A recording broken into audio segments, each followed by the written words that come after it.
성경 말씀은 구약성경 출애굽기 33장 1절에서 6절입니다.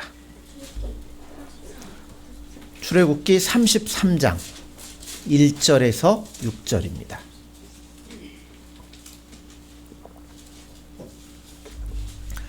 찾으셨으면 우리 교독합니다. 출애굽기 33장 1절에서 6절입니다. 여호와께서 모세에게 이르시되 너는 내가 애굽 땅에서 인도하여 낸 백성과 함께 여기를 떠나서 내가 아브라함과 이삭과 야곱에게 맹세하여 내 자손에게 주기로 한 그 땅으로 올라가라.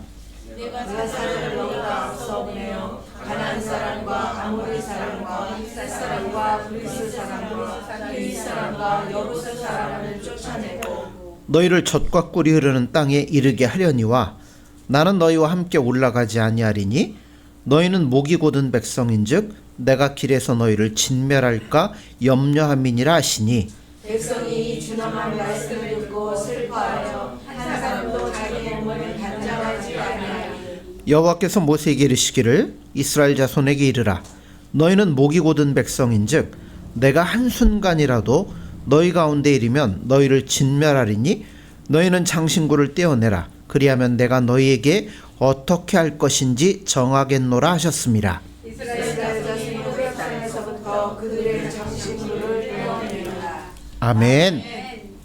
할렐루야. 아멘.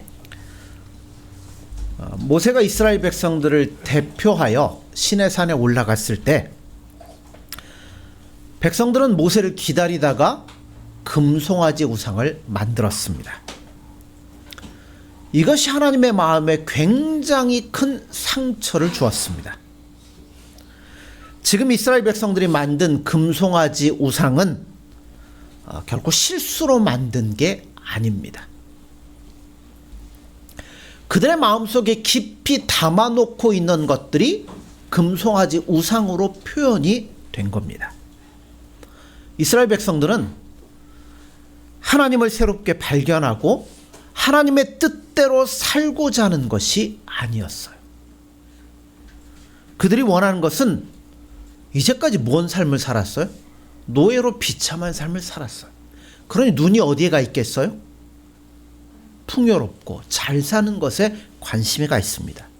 그래서 그들이 원하는 것은 풍요로운 생활이었고 그렇게 살도록만 해준다면 여호와가 아니라 누구라도 상관이 없다는 것이 금송아지 우상의 본질인 겁니다. 그래서 하나님이 모세를 불러다가 이 사건이 있고 난 후에 이렇게 말씀합니다. 이스라엘 백성들에게 큰 복을 내가 주겠다. 그들이 원하는 땅, 젖과 꿀이 흐르는 축복의 땅으로 내가 그들을 인도해 주겠다. 그러나 중요한 것은 그 다음 말씀입니다. 하나님께서는 이스라엘 백성들과 더 이상 함께 가지 않겠다고 선언하십니다. 하나님은 올라가시지 않고 오직 너희들이 그렇게 원하는 그것은 너에게 주겠다. 내가 안 가고 대신 천사들을 보내서 그곳까지 너희들을 인도하겠다라고 말씀하십니다. 이게 참 중요해요. 중요한 것은 여러분 하나님 자신이냐 아니면 복이냐 둘 중에 하나인 겁니다. 하나님은 이스라엘 백성들이 금송아지를 만들었을 때 그들이 원하는 게 하나님이 아니라는 것을 이미 아신 거예요. 그들이 원하는 건 뭐였어요? 하나님이 아니라 하나님을 통해서 주어지는 복에 관심이 있었습니다. 복 자체가 중요한 거지 이거를 주는 분이 팔이 3개든 4개든 뭐 그런 거는 중요하지 않는다는 겁니다. 그래서 하나님이 마상을 입으셨어요. 마상이 뭔지 아세요? 요즘 애들이 하는 말 마음의 상처를 받으신 거예요. 그래서 하나님이 그래? 그렇다면 너희들이 원하는 것 주겠다. 왜 줘요? 그들의 조상이었던 아브라함과 맺은 언약이 있기 때문에 내가 그것을 지키겠다는 겁니다. 그러나 너희들하고 내가 같이 가면 서로 간의 마음의 상처니까 나는 더 이상 너희들과 함께하지 않겠다라고 말씀을 합니다. 이스라엘 백성들은 목이 곧은 백성이지 결코 하나님의 뜻의 기쁨으로 복종할 마음이 준비가 돼 있지를 않았습니다. 그러니까 하나님 그들과 함께 가면 서로에게 뭐예요? 짐이 되는 거예요. 축복만 받기를 원하는 자들에게 하나님보다 더 성가신 분이 어디 있겠습니까? 그래서 하나님이 이렇게 말씀을, 그래 그러면 이제 너희들이 하고 싶은 대로 실컷 해라. 대신에 나는 너희들에게서 손을 떼겠다라고 선언하십니다. 원하는 거 준다는데요. 근데 이런 무시무시한 결별의 말씀 가운데서도 마음 아파하고 심히 애통하는 이스라엘 백성들이 그 가운데 있었더라는 겁니다. 하나님이 너희들이 원하는 것 다 주겠다라고 말씀하실 때 결코 좋아하지 않았습니다. 그들은 하나님의 마음이 담겨 있지 않는 선물, 어쩔 수 없이 주시는 하나님의 선물에 뭐였냐면 가슴 아파하기 시작했습니다. 그들은 하나님께서 함께 하시지 않는 축복을 기뻐하지 않았고요. 그래서 뭘 하기 시작하냐면 그들에게 있는 모든 장신구를 제거해버리는 모습을 보여주기 시작했다는 겁니다. 자, 3절을 보세요. 너희를 젖과 꿀이는 땅에 이르게 하려니와 나는 너희와 함께 올라가지 아니하리니 너희는 목이 곧은 백성인즉 내가 길에서 너희를 진멸할까 염려함이니라 하시니. 자, 하나님이 함께 가지 않겠다고 하십니다. 약속하신 축복은 주지만 이걸로 너희들과 나는 이제 더 이상 관계가 없다라고 말씀을 합니다.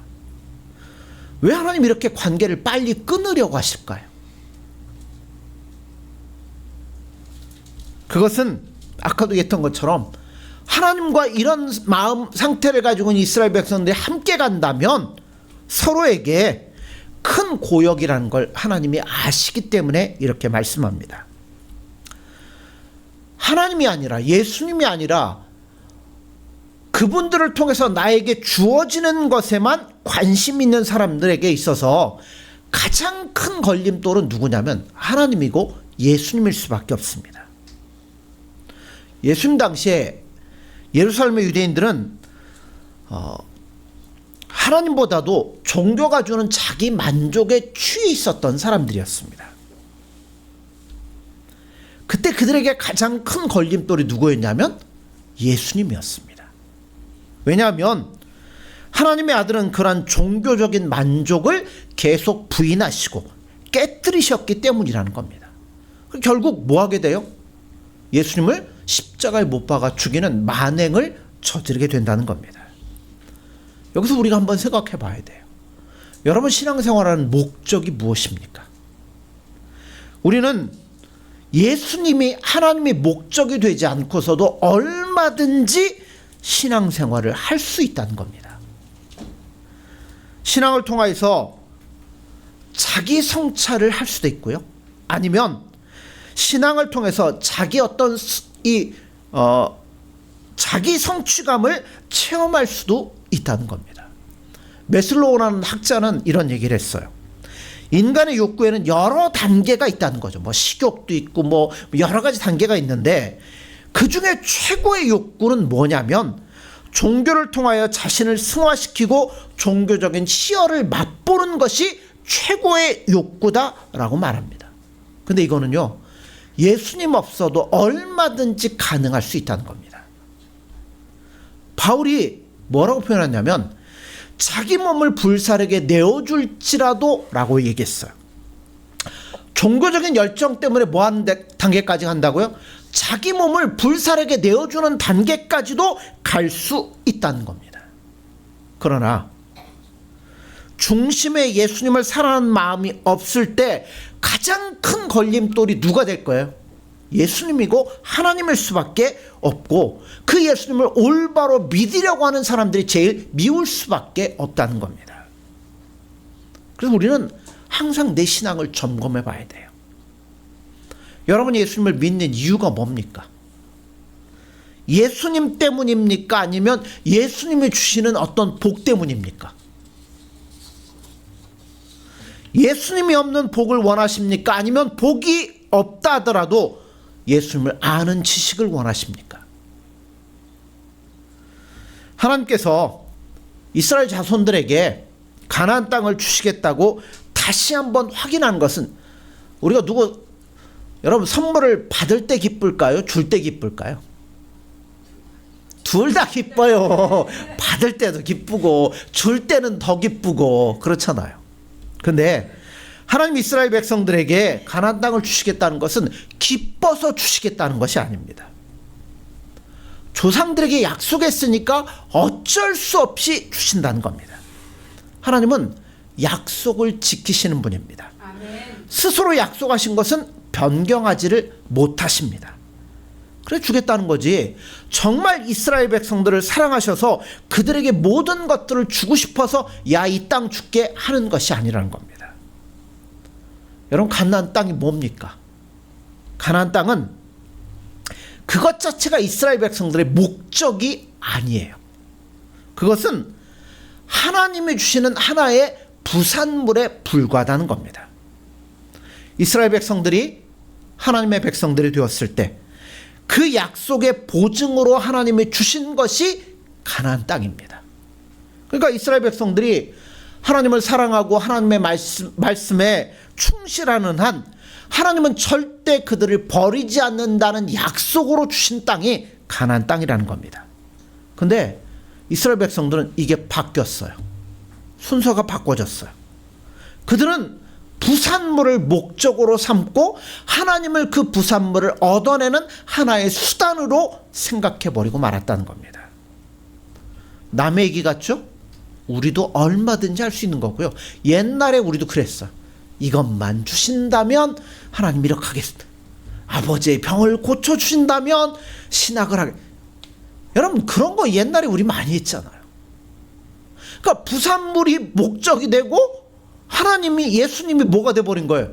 그걸 얻어내는 수단으로 전락해버리고 말았다는 겁니다.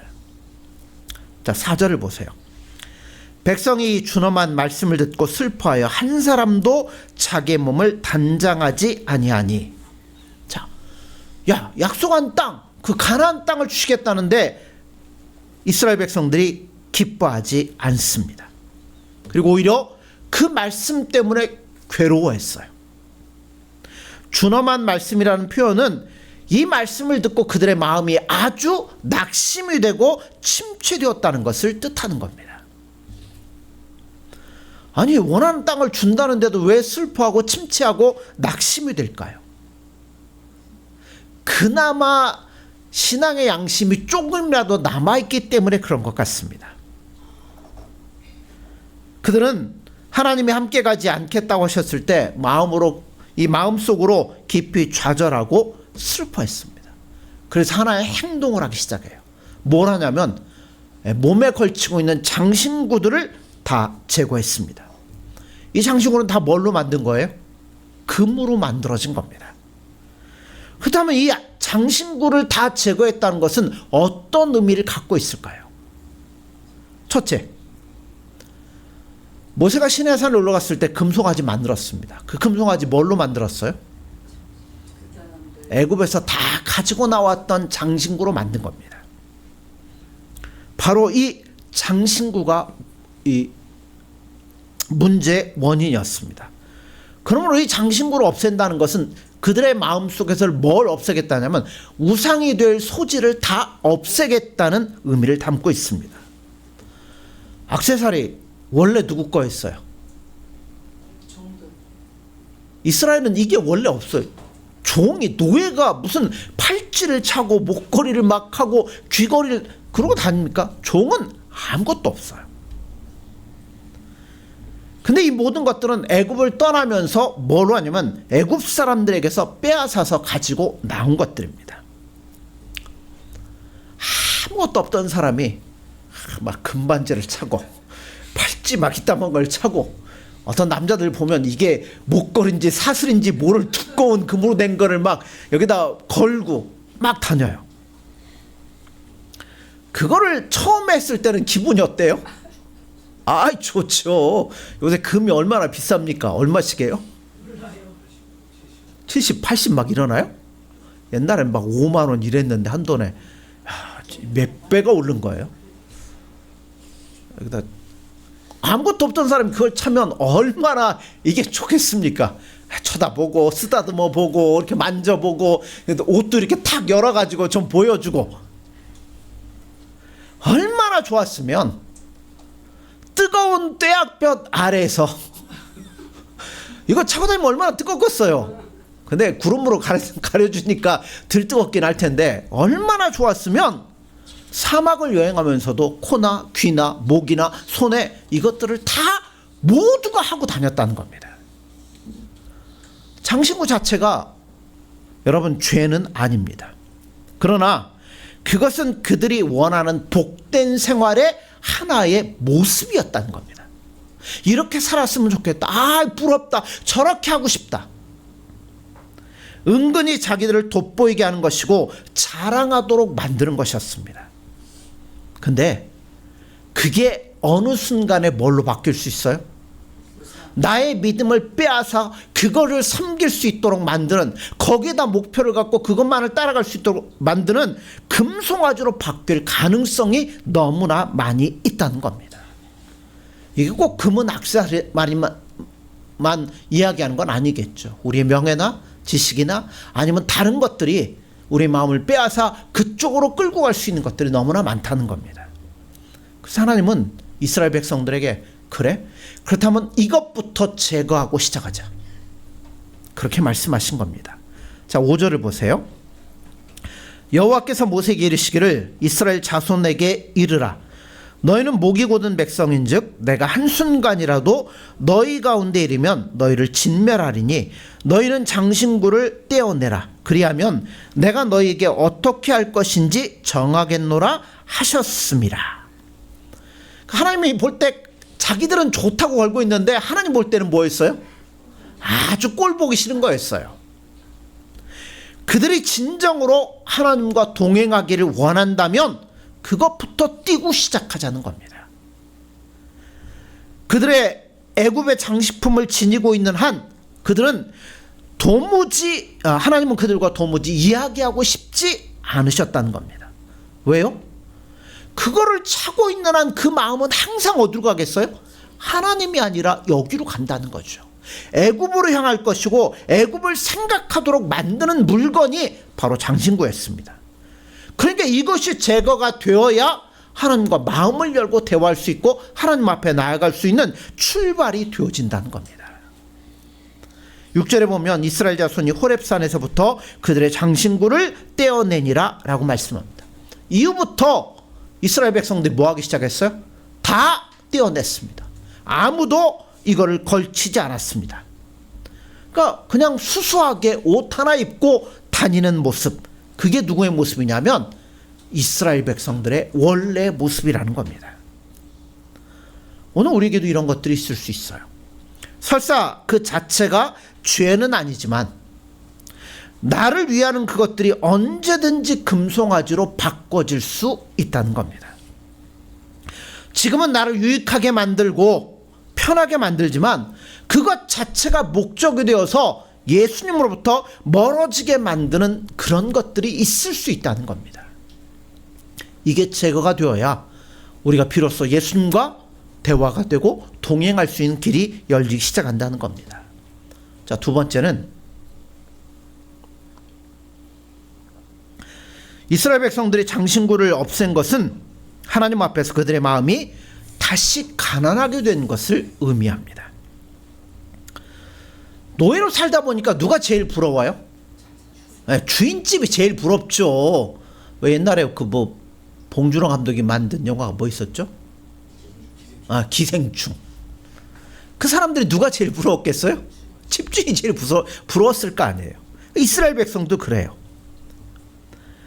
그들이 원한 게 뭐냐면 애굽 사람들처럼 되고 싶은 겁니다.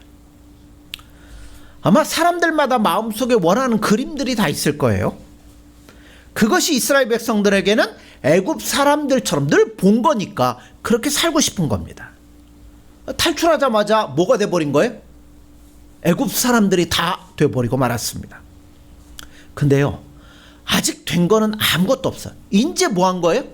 죄로부터, 애굽으로부터 출발한 게 시작한 거예요.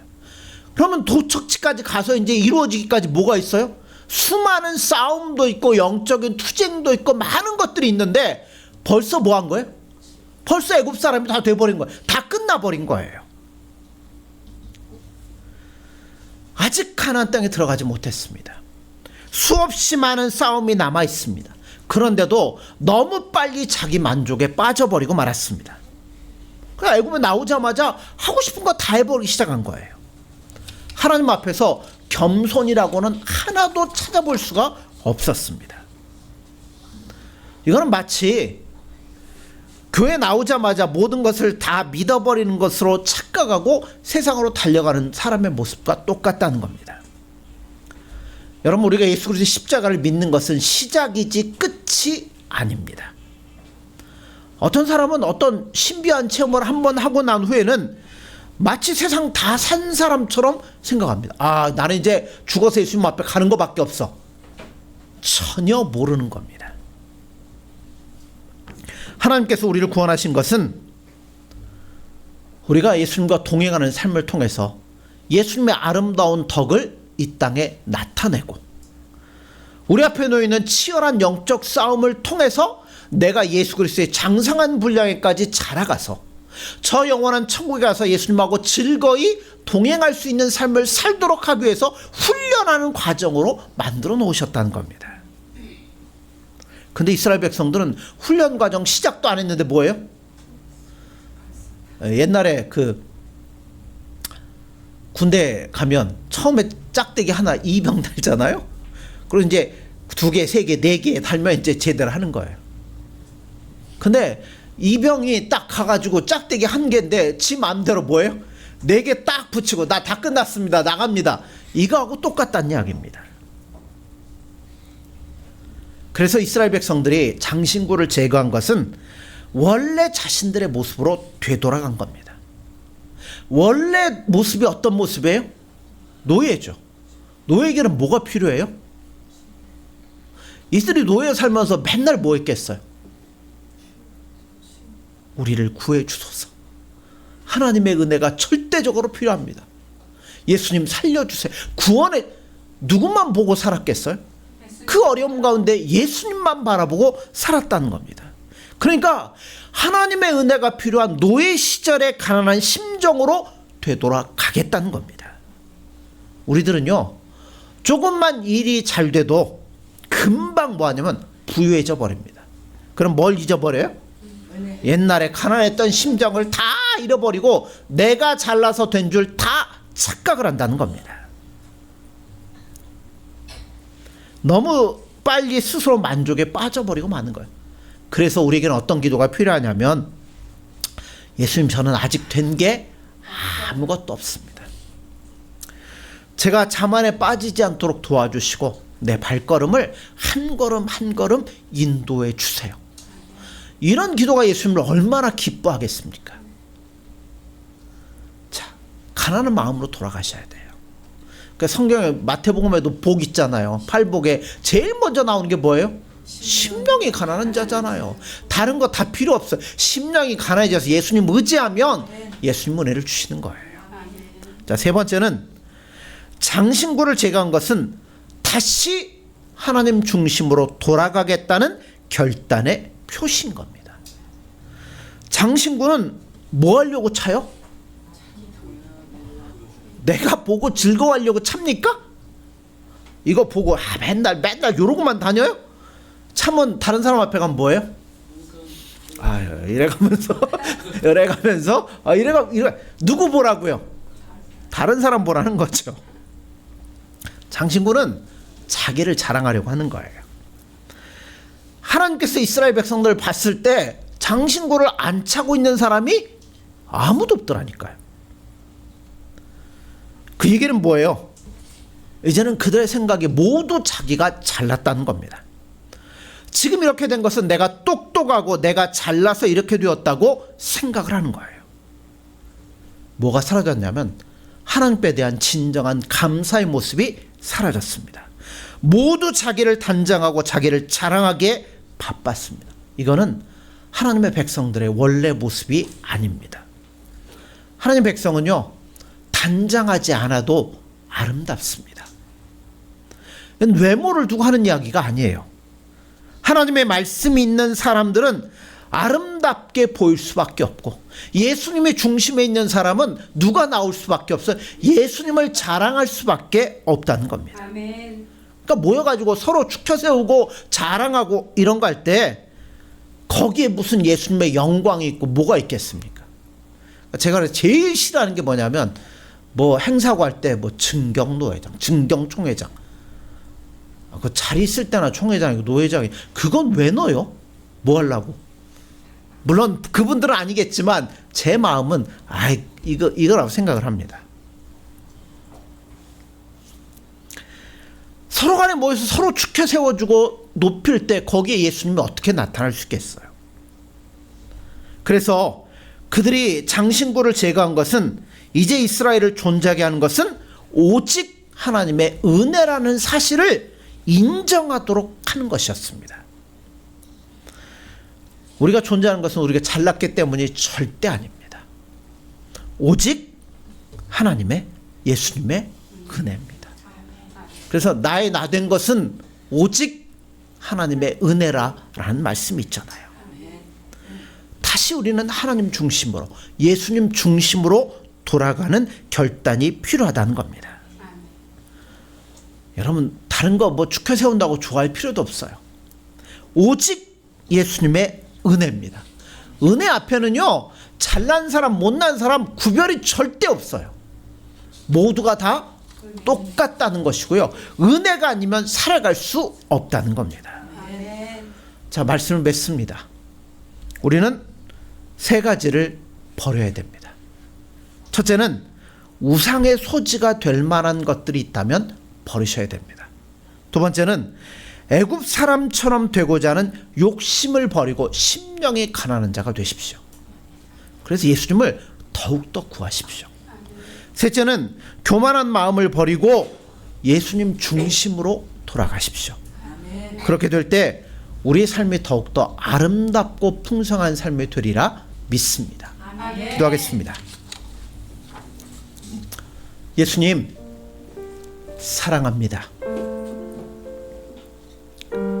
우리가 예수님의 크신 은혜로 말미암아 구원함을 받고 하나님의 거룩한 백성이 되었음에도 우리는 그 은혜를 잃어버린 채 자기 만족에 빠져 눈에 보여지는 것만을 따라갈 때가 너무도 많이 있습니다. 예수님의 은혜가 아니면 우리가 이렇게 살아갈 수밖에 없는데, 오늘도 그 예수님의 은혜를 소망하며 예수님 앞에 나왔사오니 우리 마음과 생각을 정돈시켜 주시고 우리 심령 가운데 가난한 마음을 허락하여 주셔서 오직 예수님만을 붙들고 예수님과 동행하는 복된 삶이 될 수 있도록 함께하여 주옵소서. 끊임없이 우리를 넘어뜨리며 우리를 유혹하는 모든 것들이 있지만, 우리가 예수님 사랑할 때 예수님 우리 마음에 굳건한 믿음과 은혜를 부어주셔서 어떠한 것도 이겨낼 수 있도록 도와주시고, 주님 부르실 그날까지 예수님과 즐거이 동행하는 복되고 아름다운 삶이 될 수 있도록 축복하여 주옵소서. 예수님의 이름으로 기도드립니다. 아멘.